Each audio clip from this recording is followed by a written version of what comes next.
As someone who just completed her 4th year of medical school in the Philippines as a foreign student, I decided to share some of the tips or some of the helpful things I feel will be very beneficial if you're also a foreigner, that is, you're a foreign student, you're not a citizen of Philippines, and you're wondering what medical clerkship in Philippines is like, or how you're going to navigate through this 1 year in the Philippines. Then this video is specially dedicated for you. I'm also a foreign student from Nigeria, so I can relate very well to the struggles of my fellow foreign students studying in the Philippines. So if you're an incoming 4th year medical student in the Philippines, this video is something I decided to share with you guys and give to you guys as a gift. I'll be sharing with you guys 10 helpful tips on how to survive medical school in the Philippines. So if this video is something you would like to watch, or if you know someone it's going to be helpful to, then I will see you shortly.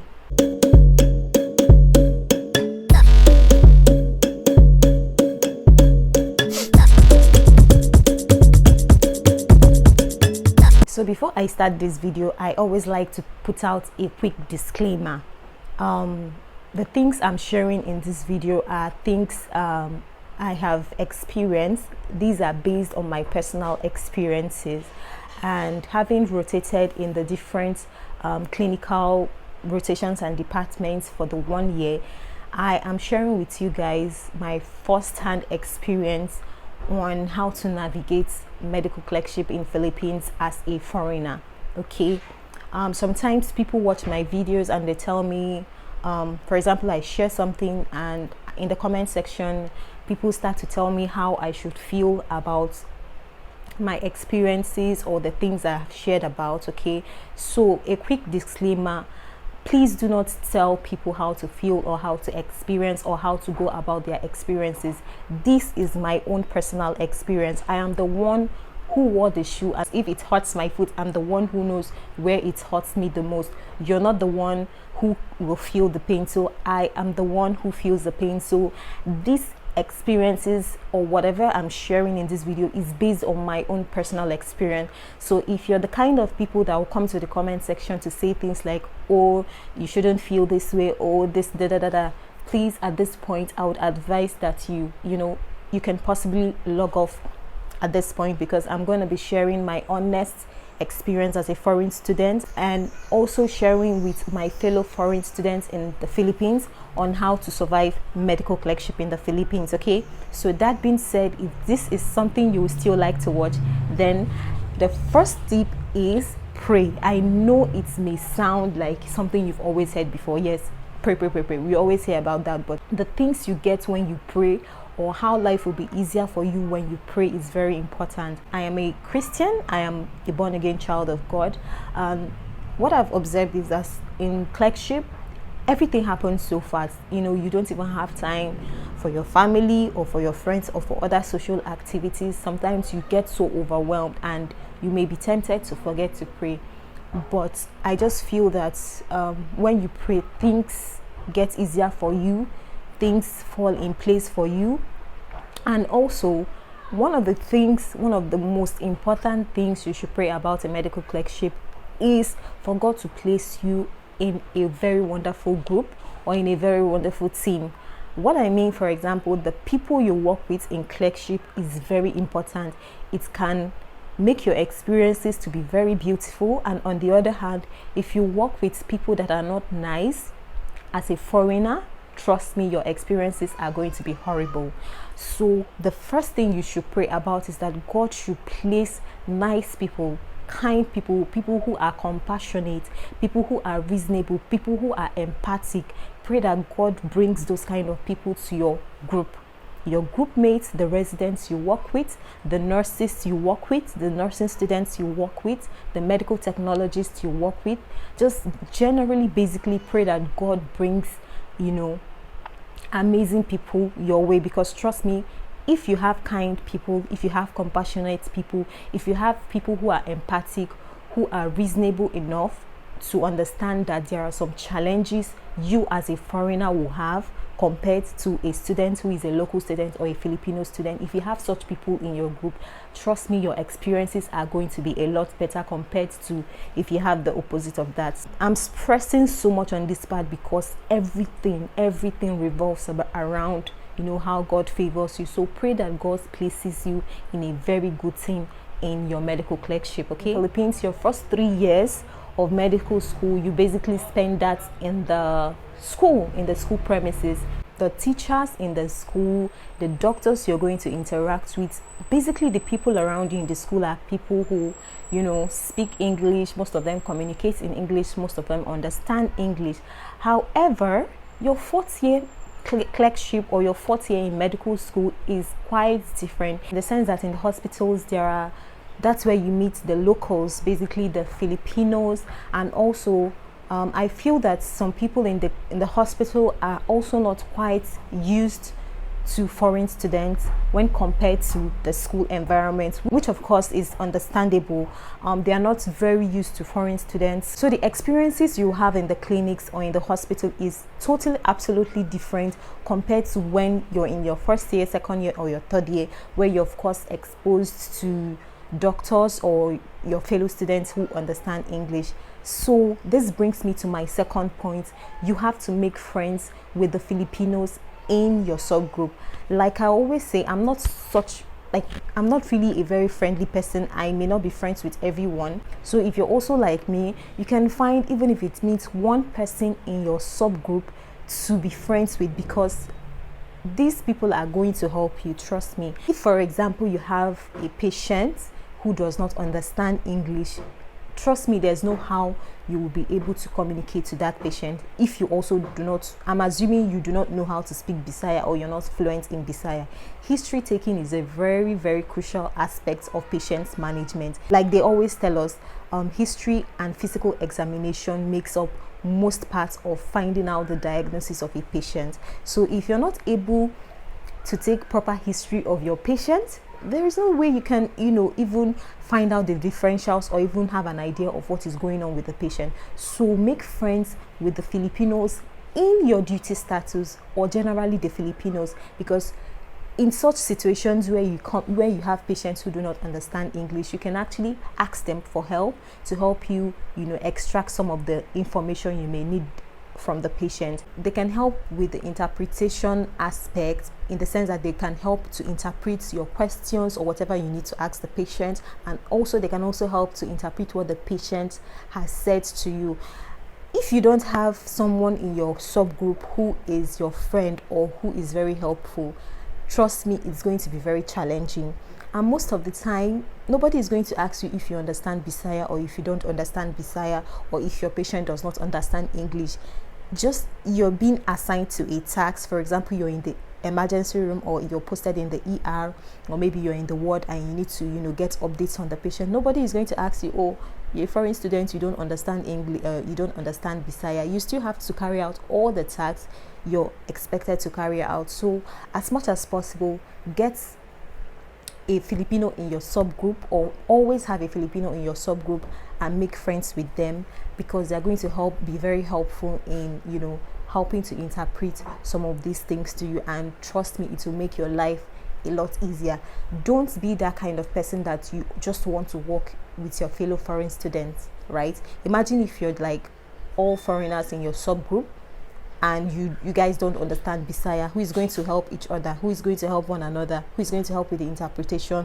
Who is going to help to, you know, extract some of the data you need from the patient? So don't cluster together with your fellow foreign students. Try as much as possible to have also Filipinos to be in your subgroup and make friends with them. Even if it's just one person, have someone that can, you know, be helpful to you, that can help you to interpret some of these things that you will need if you don't understand Bisaya, like me, of course. Okay, third tip on how to survive medical clerkship in the Philippines as a foreigner is to be respectful to the PGIs. In case you don't know what PGI means postgraduate interns.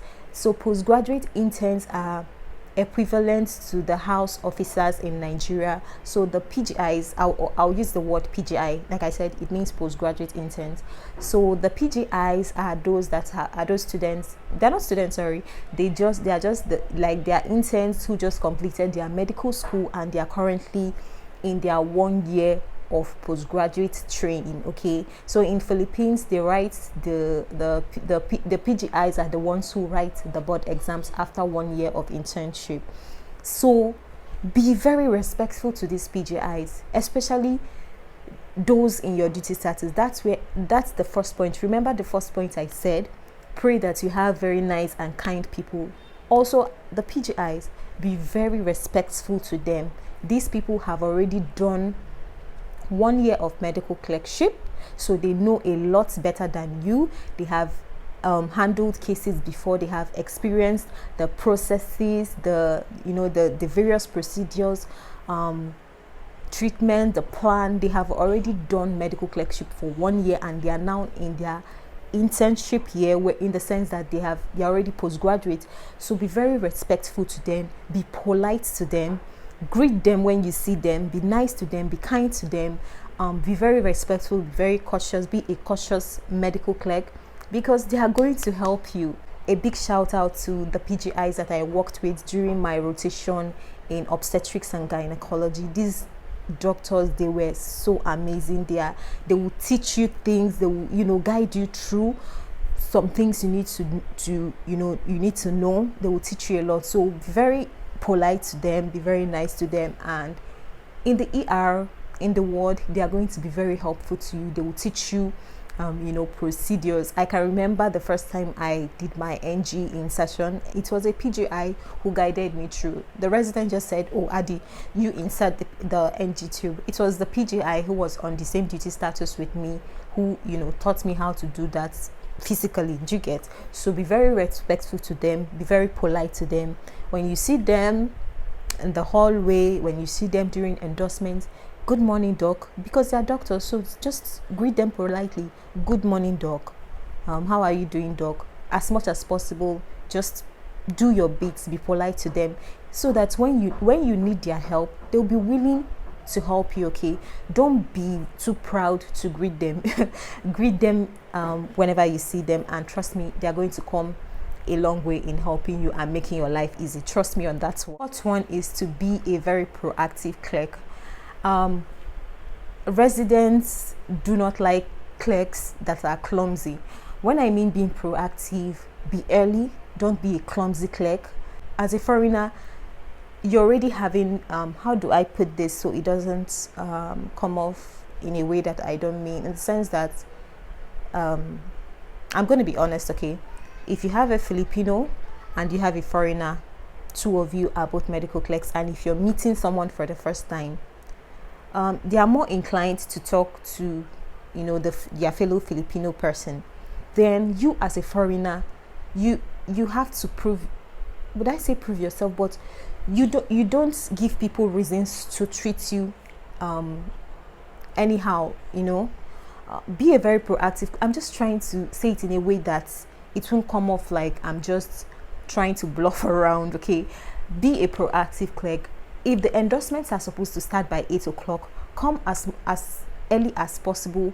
Make your rounds, see the patients that are assigned to you, so that during endorsements, when they ask you questions, you know the updates on your patient. Not when they ask you question, you're still giving. Don't be that clerk that is always giving excuses. Do you get? Don't be that kind of clerk, because when you give that impression that you cannot be trusted with details of or things that need to be done, or you're not a reliable person, people are going to take you like you're not a serious person. So as much as possible, be very proactive. If there are things that need to be done, do that. Don't wait for people to give you extensions, or don't wait to get shouted upon, or to for people to keep nagging you before you do things that you're supposed to do. I don't know if what I'm saying makes sense to you. Do you get? Just respect yourself. If you're supposed to be there by 8 o'clock, be there by 7:30, be there on time. If there are things you're supposed to do in the morning, before the resident comes for her rounds, you do that. If there are things, information you need to extract and give to the nurses, or there are things that just be a very proactive clerk. Don't lazy around, don't be clumsy. Do not be clumsy. Represent us, okay?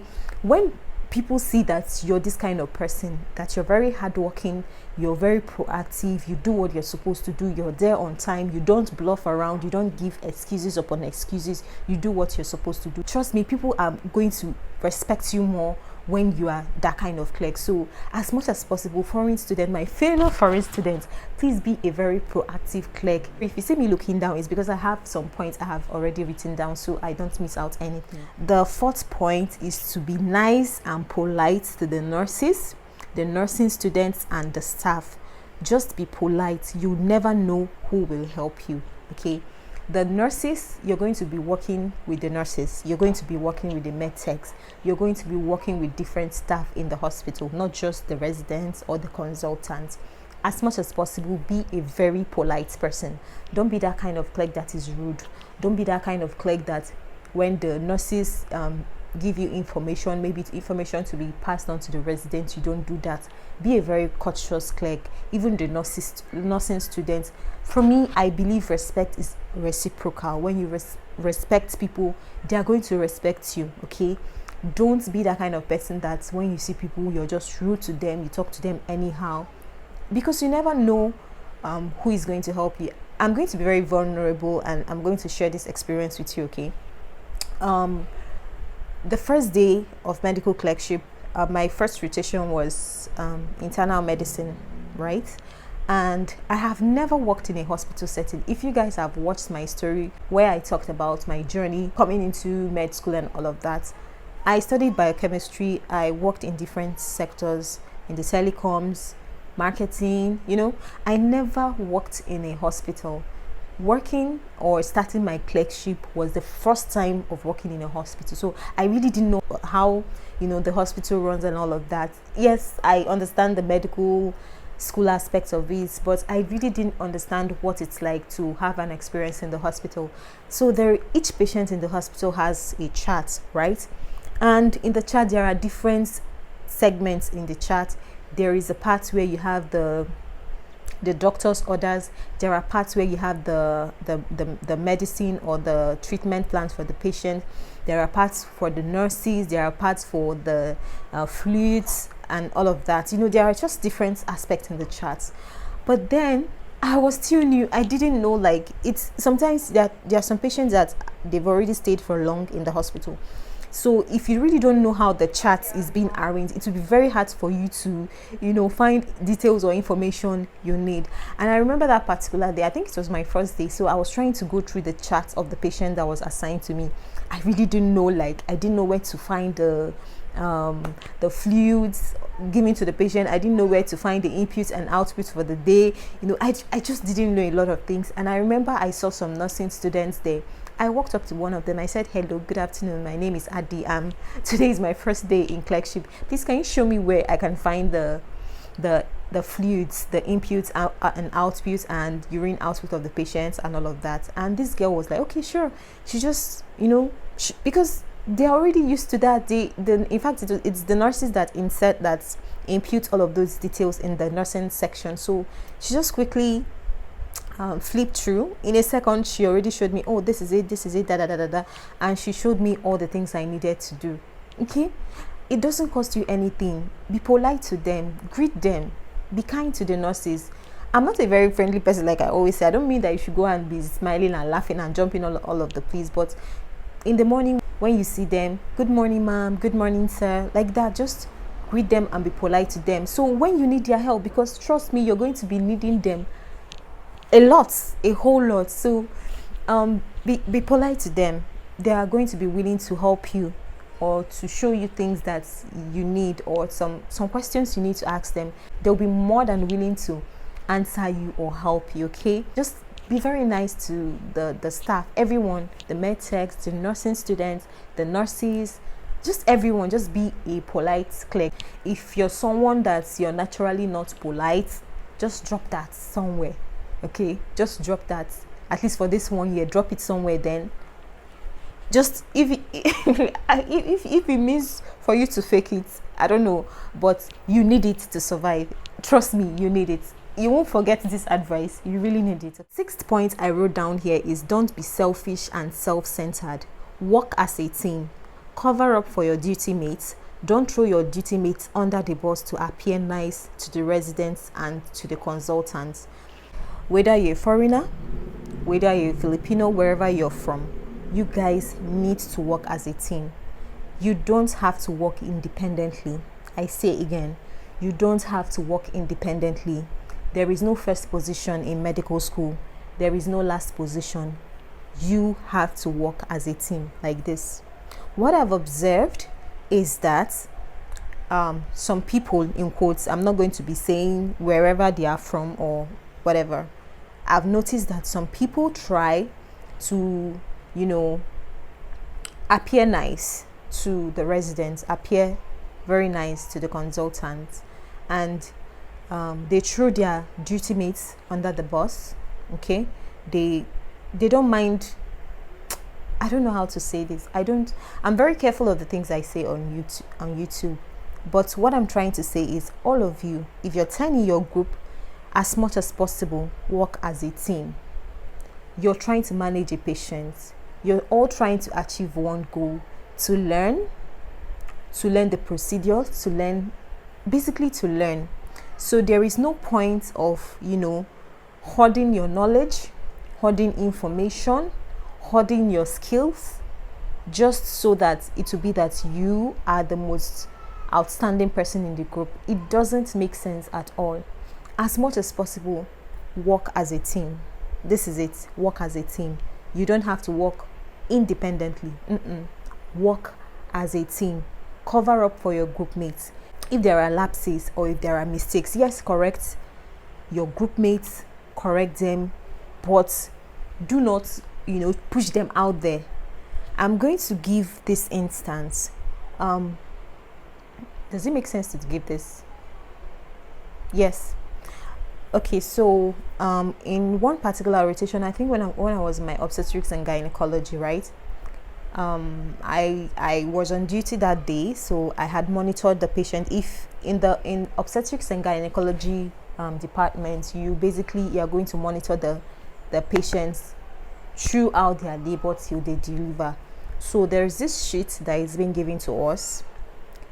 For the sheet, you're going to write down everything that is being done to the patient.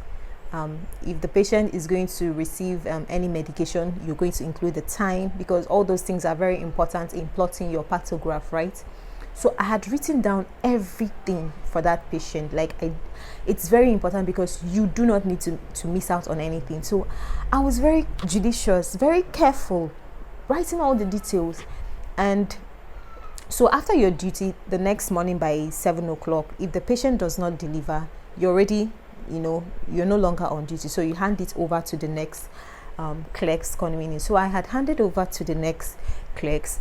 And I remember that there was this time I didn't put the time for a particular medication. I didn't write it down on that sheet. And I had already endorsed to, the incoming clerk, the clerk who took over from me. I had, told the clerk all the details they need. I've endorsed the patient to them, all the details they need, just the time. It was only that time that was missing. And then the resident comes in, and I think they asked them about, when was this medication, what time was this medication given? And they said Adi did not write the time. And then the resident calls me, and I was like, I had endorsed everything to them, but I think I missed out on this information. What working as a team means at that time is that after you have received this endorsement, you also go through the charts, and in the charts you're definitely going to see the time where that medication was given. So even if there was just somewhere I had missed out something, I'm using myself as an example, okay? And this is something you should do also for your group mates. Even though that I had missed out writing that particular time for that medication, it's there in the chat, okay? It's there in the chat. You just look it up. But they had to it was just a very funny experience, right? And the resident understood what was going on. She was like, she just called me aside. She was like, she understands, you know, but next time just take it from the chat. Even if you missed out the timing, just take the timing from the chat and write it there. You know, she understood what just happened. You know, that's something like throwing your fellow colleagues under the bus. You know, imagine if it was a resident who was not understanding. I may get extensions for that. I may get, you know, punishments for that. Okay, so cover up for your group mates. Even if there are times when, you know, there are some lapses or some mistakes, don't put them out there. Cover up for them. That's how to survive in this clerkship. Work as a team. I'm not saying if someone does something wrong, you don't, you know, address it or report it if necessary, but the basic procedures or the basic ways to do things, don't throw your group mates under the bus. If you're a Filipino watching this, have the back of your group mates, have the back of your foreigners also in your group. Don't just cover up for your fellow Filipino citizens. Also cover up for the foreigners. We also are humans. We would also do the same if we're in your shoes. So reciprocate, do that, do same for them also. Don't sideline them, don't discriminate against them, and just cover up for your own people. Also cover up for the foreigners. We are also your mates. We are also your duty mates. Okay, I know that I'm saying a lot in this video, but I'm also very careful of the things I say. These are based on my experiences, how to survive clerkship. If you're able to work as a team, things are going to be a lot easier for you guys. Trust me on that. Things are going to be a lot easier. As much as possible, work as a team. The 7th point on how to survive medical clerkship is to plan your feeding. When to cook, buy your lunch box. If possible, buy the 2 liters water bottle, buy a smoothie cup if you're someone who likes to take smoothie. You will spend so much money ordering food online. Look around for local restaurants around the hospital. In as much as I didn't really pay attention to my feeding, it really affected me. At some point, I was just feeling very weak. Now, what I mean by planning your feeding, there are some days you would come back early from the hospital. Okay, so when you come back from the hospital, you take a rest, take a nap, do all you're supposed to do. Then when you're free, you can make a big batch of meal. If you're Nigerian, for example, you can decide to make soup, or you can decide to make stew, or whatever it is you like to eat. You can make it in a big batch and then you store it in your freezer. That way, the next morning, you just grab your food from the fridge and you warm it, or you heat it up, and you can take it as your lunch for work. I noticed that if you keep ordering food, trust me, all these on fast food, Jollibee, McDo, you may spend that money then, but if you check how much you have spent in like a week, it's going to be a lot. As much as possible, if you can cook. And then another alternative is that around the hospital there are restaurants that you can find around. For example, in my hospital, there is this place we found with 60 peso, 70 peso, you can actually have a nice meal. But if you're ordering food online, you can spend between 160 peso to maybe 300 peso, 400 peso, like that, if you're ordering food online. But with the local restaurants just on the street, you can spend 60 peso, 70 peso, 80 peso, and still have a good and a healthy meal. Okay, so plan your feeding, plan when you can cook, if you're someone who likes to cook, or if you have the time to cook. And also, you can also get your own water bottle. Don't get the small ones, get the 2 liters. So that way, if you're on duty, you can always have, you know, water with you. And I think in some hospitals, in my hospital anyway, there was a time you can also get free water from some of the floors. Not all the floors do. So if you have your own 2 liters, you can always refill it, or you can just go out and get refill, and that way you're always going to be hydrated. So plan your meals, because if you don't feed well, it's going to affect you, trust me. The 8th point is to rest and sleep. And then I wrote, I don't guarantee that you will have much time to sleep or rest, so use your time wisely. Cut down on unnecessary calls and social media time. You basically do not have time. There are some, for example, in surgery rotation, it's like, I think 30 hours or thereabout. It's not 24 hours, it's more. So imagine you're spending so much time in the hospital, and then when you come back, you're taking unnecessary calls. So as much as possible, you need to rest, right? So you plan your time. You plan, for example, how I do it. Each time I come back, if I'm buying food, I just eat, shower, and then I sleep. When I wake up, I do some assignments. If I have some assignments or some things to read up about a patient, I do that. And I have time. I already explained to my family members, so they really understand my timing. So I have time that I can take out, to call them. There's no point of making unnecessary long calls. You're on call for 30 minutes, you're on call for 1 hour. Do you know what you will achieve with that 30 minutes to 1 hour you have made on unnecessary calls? Cut down on unnecessary time on your social media, your Instagram, Facebook, Twitter, all of that. Cut down on them. Instead of that, use those times to sleep, to do your assignments, so when you're asked questions during endorsements, you can actually answer those questions. Use those time to study about your patients, the cases, the management, the treatment plan, the medication, mechanism of action for those medications that have been given to your patients. Instead of using that time to, stay around on Instagram and you're just bluffing, and I don't know why I'm using that word, sorry. I'm so sorry, but I know a couple of you have been asking, Adi, where have you been? Actually, that's the reason. That's the reason. I have so many videos I haven't even edited, but I'd rather use the time I'll use and edit those videos to maybe sleep or do some paperwork or read about my patient's case, So that was why I was actually absent on YouTube. I just knew what was really important to me at that time. Not that YouTube was not important, but at that point, my medical clerkship was a priority to me, and that explains the absence on YouTube for a couple of months now. Sleep, rest, so you can get pumped for the next day. The 9th point I wrote down on how to survive medical clerkship as a foreign student in the Philippines is, as a foreigner, look out for your fellow foreign students. You both have similar struggles and challenges.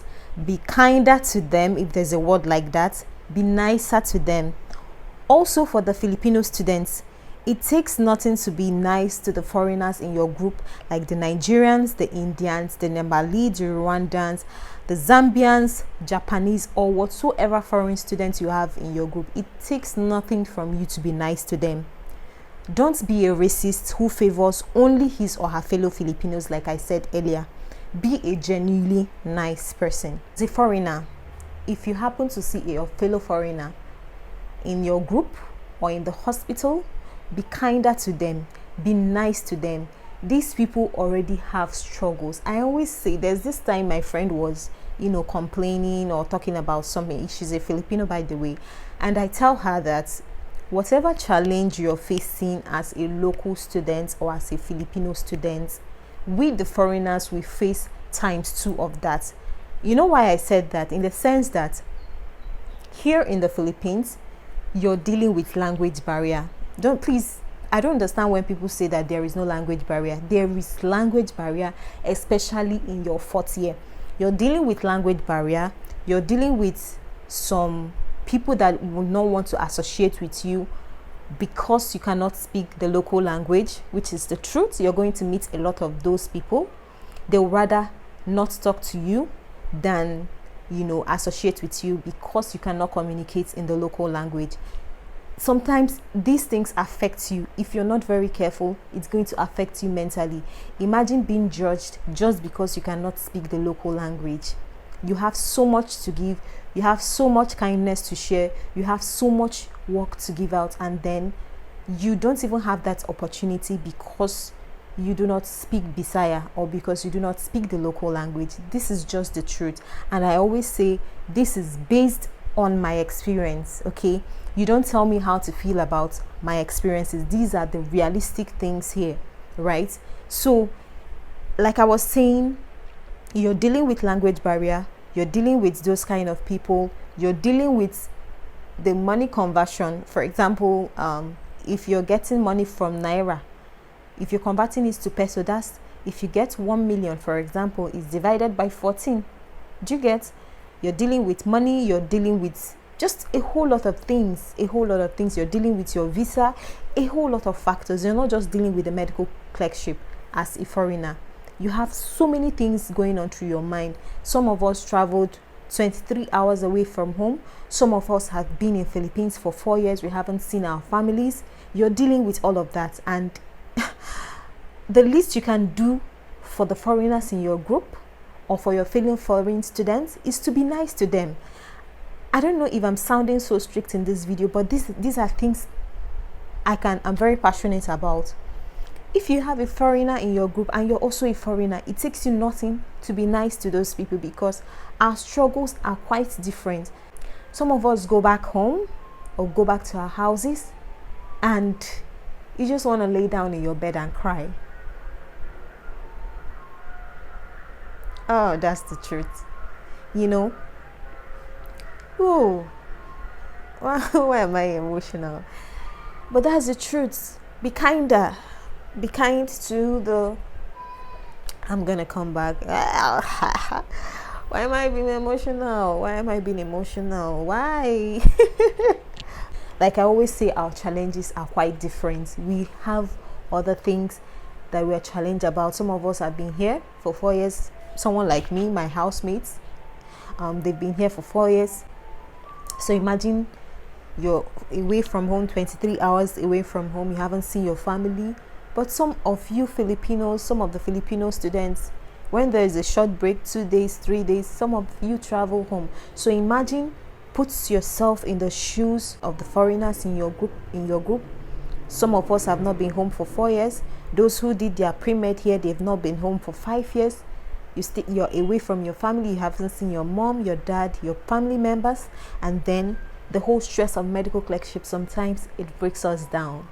So the only thing I would ask you as a Filipino, please be nice to the foreigners in your group. Please be nice to them. I'm speaking this in my Nigerian language. Please be nice to them. It takes nothing out of you to be a kind person. It takes nothing out of you to be a compassionate person. Be that human. Be genuinely kind. You never know, tomorrow you may be the one to leave Philippines to another country where you don't have your family members, where you don't understand the language, and you won't want to be treated in the same way some of you treat the foreign students. Okay? Be compassionate, be nice, and as a foreigner, please be kind to your fellow foreign students. If they need help in the hospital, maybe with skills or whatever, be willing to help them, be willing to teach them. The last but not the least, know who you are. I wrote this down. Know who you are. Don't let anyone make you feel lesser or inferior. We are all going through a learning journey. Accept your mistakes. Apologize when you are wrong, but do not let anyone throw their insecurities on you. It's up to them to deal with whichever way they feel about themselves. Don't let anyone project what they think you are to you. You know who you are. You're smart, you're intelligent, you're going through a learning curve. Be open to correction. Keep your head high. You can do this. That's exactly what I wrote down here.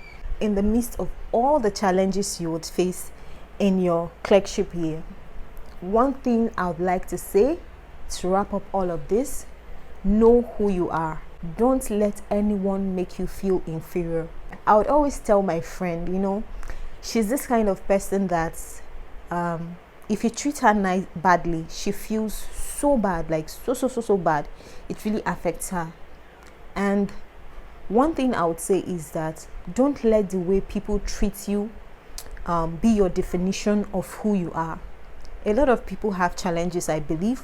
Some people, maybe they're having a bad day and maybe they let it out on you.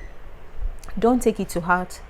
Just understand that, okay, maybe this person is having a bad day and this person has chosen to treat me this way because they are having a bad day. The way the person chooses to treat you is not who you are. I don't know if I'm making sense. The way that person have chosen to treat you does not determine your outcome in life, does not determine if you're going to be a good or bad doctor. As much as possible, Be open to correction. When people correct you, be very open to correction. Accept your mistakes. Don't argue unnecessarily. Accept your mistakes when you're wrong. But one thing I would like to say, don't lose yourself. Do not lose yourself. Do not lose your identity, because you're a smart person to have come this far in medical school. If you sit and think, do you know how many of your mates that had dropped in first year? How many of your mates didn't make it to second year? Do you know how many of your mates didn't make it to third year? And do you know how many of your mates did not make it to fourth year? For you to have made it to fourth year means that you're an intelligent person. It means that you're a very hardworking student.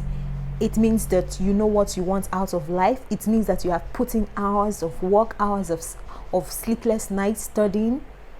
And you do not let people determine who you are. Yes, accept your mistakes, accept your challenges, accept corrections, but don't let anyone make you inferior. Don't let anyone make you inferior. I would say this, do not let anyone make you feel lesser than you are. We are all going through a learning curve in our life, in this life. No matter at what stage we are, there is always someone who is better than you. And if you feel like you're at the top, there's always someone who is better than you. Today you're a clerk, tomorrow you'll be a PGI or is a house officer, depending on what country you're from. Another day you'll be the resident. So it's life is in phases. Okay, at this point you're in your medical clerkship. There are a lot of things you do not know. You cannot know everything at the same time. Like I always say, be hardworking, be proactive, learn about the cases, learn about your patients. But even though you're learning about all these things, you should understand that you cannot know everything in a day. Medicine is a journey. Even as the resident doctors, they still learn. Even the consultants, they still learn. So don't be hard on yourself when you do not know something. You can ask people who know that more than you, or you can ask your fellow mates who know more than you, but don't be too hard on yourself to make you feel inferior. Don't let inferiority complex come in, because you're going to see a lot of that during endorsement. Endorsement is basically when there is a rundown of all the patients that have been received in 24 hours. And during endorsement, you're going to be asked questions. You're going to be, oh my God, I don't even want to go through that. But be a proactive clerk. Know what you're supposed to know. Be studious. Be hardworking. But on the other side, do not lose your identity, because you're smart, you're intelligent, and I believe so much in you. And I'm making this video as this is my gift to you. This is a way for me to say congratulations for making it this far as a foreign student in Philippines. We all know the challenges, the exchange rates. Oh my God, we can both relate to ourselves. We all know the challenges and how difficult it is, but you made it this far, and I'm so proud of you. And this is my gift to you, and I can't wait to see you at the end of your clerkship. Keep your head high. I wish you all the very best. Sorry this video is long. I just needed to talk to you guys and share some things that I really needed to talk to you guys about. If you just have something to talk to me about, especially for medical clerkship, especially if you're a foreign student, please feel free to come to my DM on my Instagram, on my Facebook or Twitter. My handle is Adi Mimi.